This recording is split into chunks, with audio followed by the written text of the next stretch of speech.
da nisa ai yan biyu na risina, domin sirrika na akan soyo su ne zan bayyana. Burin kowa dai ya samu masoyi sansa ya bayyana, amma wasu in suka samu sai su saka mai karan tsana. Ba na mantuwa akan kaina dan nima na ɗanɗana, soyayya ruwan zuma ce wata ko ai ruwan guba ce.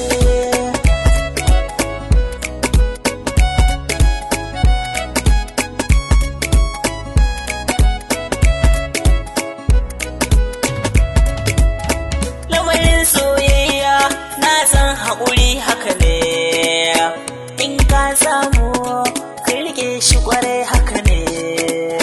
Tamkar kwai ne tarayyar soja zaman ne, sai mu daina fushi domin so hujja ne.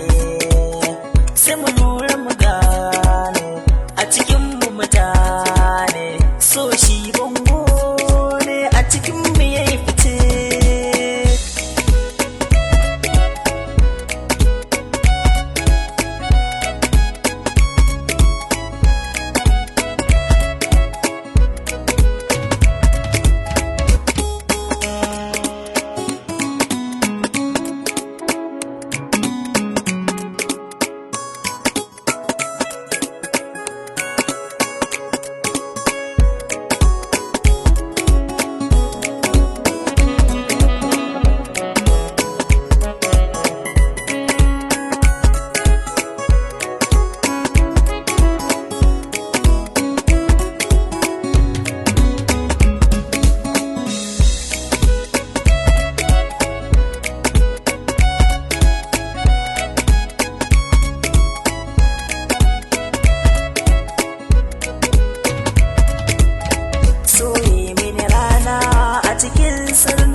Asalina ai yan bi na girmama, na hore Allah nesa da na harrama.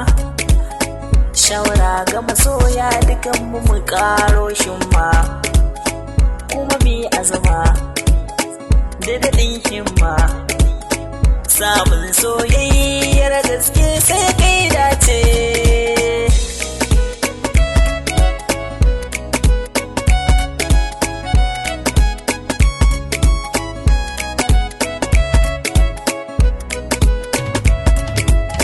So shi asali ne idan ku har mun gane, bai tsallake kowa ko da kowa ne. Wanda ya rike soyayya za ta yi mai rana ne, fatan mun gane. So bauta ne kuma so sarki ne, limami ne, fasarrafin